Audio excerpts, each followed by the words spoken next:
Big Yowie is an AI Bigfoot influencer on Instagram and TikTok that's getting millions of views for his outdoor skit videos. Today I'll be teaching everyone how to fish with dynamite, mates.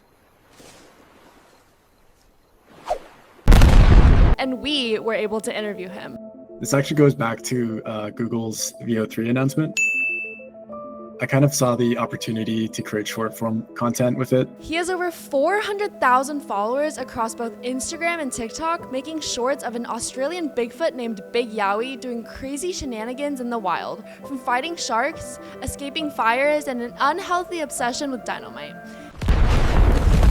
Here, he breaks down how he came up with the idea in the first place. I actually came across these different Sasquatch videos that I thought were really funny and entertaining. And so I actually wanted to participate in that trend, though I did have in mind, I wanted to differentiate the character a bit from those videos. So that's where the idea to give him an Australian accent and put it in the Australian outback. Were you inspired by other creators or content styles when developing the concept? So one inspiration for Big Yowie was actually the Donnie and Clarence show. The character Donnie is actually a Sasquatch and he has an Aussie accent. And I'm a big fan of that show, so that was a big inspiration. The show he referenced, the Donnie and Clarence Show, was an Aussie comedy cartoon that just premiered last year on YouTube. The series is only 6 short episodes long, but it's pretty clear where the influence came from. Donnie the Sasquatch is also a pretty chaotic spirit too, but what I really wanted to know is how Big Yowie made his videos. So yeah, I do use VO3. I'm on the Ultra plan, which is the most expensive one. I started off of that plan because that was the only plan that allowed you to use Google's Flow tool. VO3 is Google's newest AI model for generating videos from text or image prompts. The synchronized dialogue and realistic lighting is at the top of the market, and he uses this visual aesthetic to make it look like Bigfoot is really being brought to life. How do you ensure Big Yowie appears consistent across different video generations? So that's definitely a challenge. My main workflow is to use consistent prompts and then to actually generate a ton of iterations. Pretty much through that, I sift through the different generations and try to achieve a consistent character or other qualities, like a certain amount of realism and so on. How long does it typically take you to create a single video?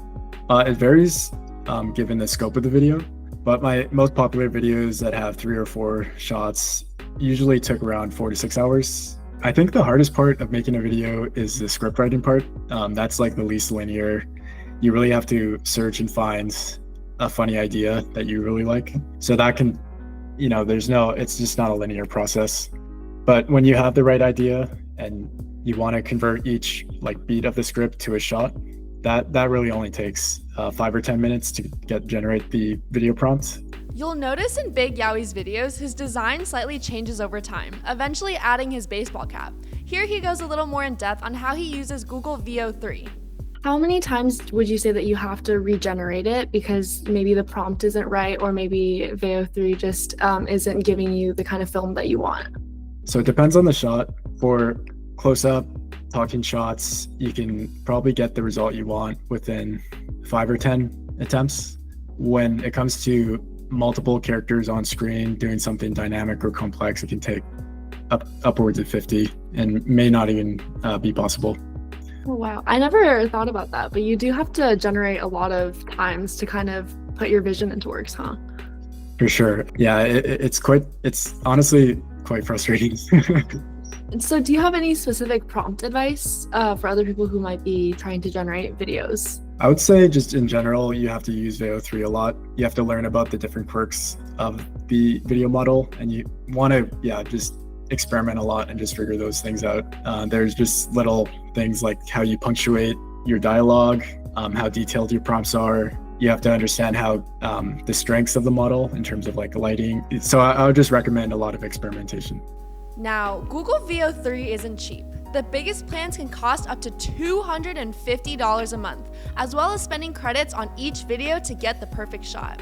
Next, I was wondering just how much money he was making from all this. How much does it cost to make a video versus what you earn on social media? So each video, given my workflow where I generate a ton of different shots, variations, and so on, can easily cost anywhere between $50 and $150 per short. And that's just purely the video generation costs. In terms of monetization, I haven't gotten to that part yet.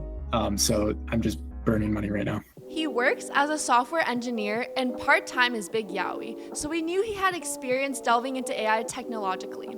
Coming from that perspective, I wanted to know what his long-term vision of AI looked like. AI-generated content has its fans, but also its critics, and I was curious how he sees the discussion.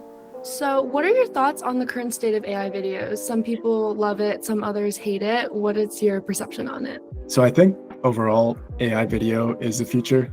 I think some people estimate that 90% of content will be generated by AI within the next year or so. But the current state is interesting. Right now, I think partially due to the limitations of the tools. Right now, much of the content being created is somewhat repetitive. With Veo 3, you can definitely create a differentiated character using different visual anchors. Like my character has like a baseball cap with the word Yowie on it. I think that's almost enough to create a differentiated character. I do have plans to do some Yowie hats. I think that would be fun. I am a software engineer, so I do have an app I'm working on. So I would like to promote that through using Big Yowie. So you're using Big Yowie as more of a vessel for promoting other things that you want to monetize off of, not necessarily monetizing directly off of Big Yowie?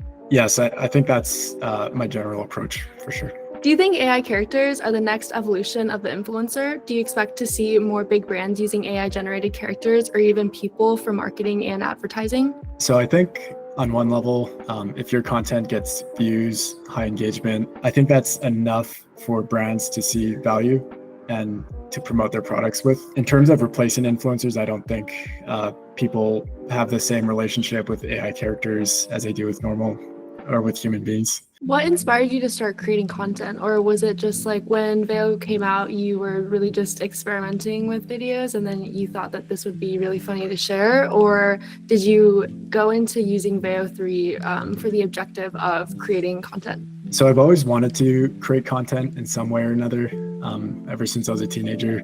And prior to AI generated video, I thought the best way for me to create content was through animation. So I've actually studied animation before. So it's always been interest or curiosity of mine. That's awesome. Well, hopefully we can continue a relationship and maybe we can discuss like being able to support you with your content creation using Kapwing, because we also have an affiliate program that I can talk to you about later, but hopefully you can continue like a relationship with us and we'd be able to help you. But that sounds great.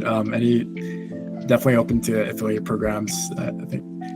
So do you have any other advice for people who might be wanting to get into AI generated content? So I'd say just start out like how I did, create several experiments, get over your fear of posting by uploading everything to TikTok and Instagram, and then chase trends and experiment, try to differentiate yourself too at the same time. Just try to figure out what works. Are there any specific like prompt advice things you could give like that might produce better results, or maybe things that you've learned along the way? Sure. You can break your prompts up into setting, characters, and actions or dialogue. That just helps you manage a prompt a lot better. I would also recommend creating simpler prompts at first and adding in detail incrementally. Sometimes Veo 3 struggles with excessively detailed prompts. If you're trying Google Veo 3 for yourself, you might need another software to edit the clips together. After all, Veo 3 can only make 8-second clips at a time, not a full-length video. With Kapwing's video editor, you can create your own outdoor adventure. If you already have the clips, go ahead and upload them into the program. One by one, you can cut them by length, increase their volume, add music, and use transitions. We even have a sound library, so you can add sound effects to your story. Check us out for free at Kapwing. That's great advice. Those are all the questions that I have for today. I really appreciate you taking the time to interview with us and for giving us such an insightful look into your process. It's really interesting. Thank you. This is such an interesting experience itself. I've never been interviewed before, so. Well, that's all we had for today. Thank you for watching, subscribe to the channel for more, and see you next time.